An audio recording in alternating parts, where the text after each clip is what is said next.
8 তাৰিখে এটা বাচ্চা আহিছিলে, বাচ্চাটোৰ জ্বৰ পানী লগা কাহ লৈ আহিছিলে।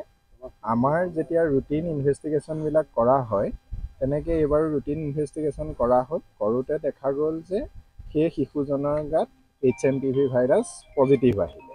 কিন্তু শিশুজন এতিয়া অলৰেডি তেওঁৰ নিজৰ লক্ষণসমূহ অলৰেডি হ্ৰাস পালেই, গতিকে শিশুজন একেবাৰে ষ্টেবল আছে, ভয় খাব লগা বিশেষ একো নাই। আৰু তেনেকুৱা কিবা কেছে ডিব্ৰুগড়ত পাইছে নেকি? এতিয়ালৈকেতো তেনেকুৱা এটাও নাই। এই বছৰৰ এইটো আচলতে HMPV ভাইৰাছটো একো নতুন ভাইৰাছ নহয়। 2014 চনৰ পৰাই আমাৰ ইয়াত ৰুটিন টেষ্টিং হৈ আছে, আৰু এইটো আচলতে আমি সন্দেহবশতঃ কৰা নাই। যিটো ৰুটিন টেষ্টিং হয় তাত কৰোঁতে এইটো ধৰা পৰিছে। 2014 চনৰ পৰা হৈ আছে বুলি কৈছে, তাত কিমান এনেই কেছ তেনেকুৱা? 100ৰ ওপৰত এতিয়ালৈকে 2014ৰ পৰা এতিয়ালৈকে, গতিকে সাংঘাতিক বেছি বুলিও আমি ক'ব নোৱাৰোঁ। কিন্তু যদি আমি চাওঁ, এই HMPV ভাইৰাছটো সাধাৰণতে আমাৰ ইয়াত আছেই। 2001 চনত প্ৰথম এইটো ডিটেক্ট হৈছিলে। তাৰপিছত লাহে লাহে দেখা গ'ল যে আমাৰ যিমান মানুহৰ কমন কোল্ড হয়, কমন কোল্ডৰ মেজৰিটি অফ কেছেছবিলাক HMPV জনিত ভাইৰাছৰ কাৰণেই হয়। আৰু শিশুৰ ক্ষেত্ৰত দেখা গৈছে যে 5 বছৰলৈকে শিশুৱে তেওঁলোক এইটোৰ দ্বাৰা অলৰেডি আক্ৰান্ত হয়েই। গতিকে এইটো আমি সাধাৰণ এক প্ৰকাৰৰ ভাইৰাছ বুলিয়ে গণ্য কৰোঁ। ইয়াৰ পৰা বিশেষ আমাৰ চিন্তাৰ বিষয় নাই বুলিয়ে ভবা যায়।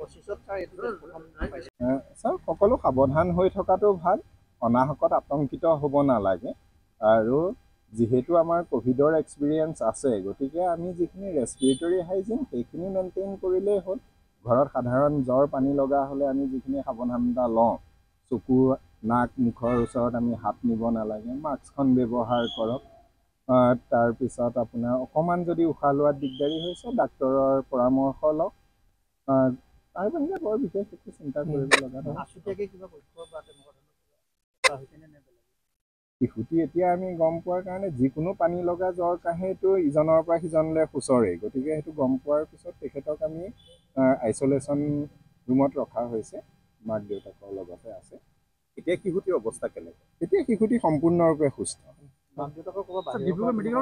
ডিব্ৰুগড় মেডিকেলত। তেওঁলোকৰ কিবা ভ্ৰমণ নাই, ভ্ৰমণৰ কোনো হিষ্ট্ৰী নাই। আপুনি বিচৰা বাতৰি পাব কেৱল নিউজ 18 এপত। নিউজ 18 এপ ডাউনলোড কৰিবলৈ স্কেন কৰক এই QR কোড। গুগল প্লে ষ্টৰতো পাব এই নিউজ 18 এপ।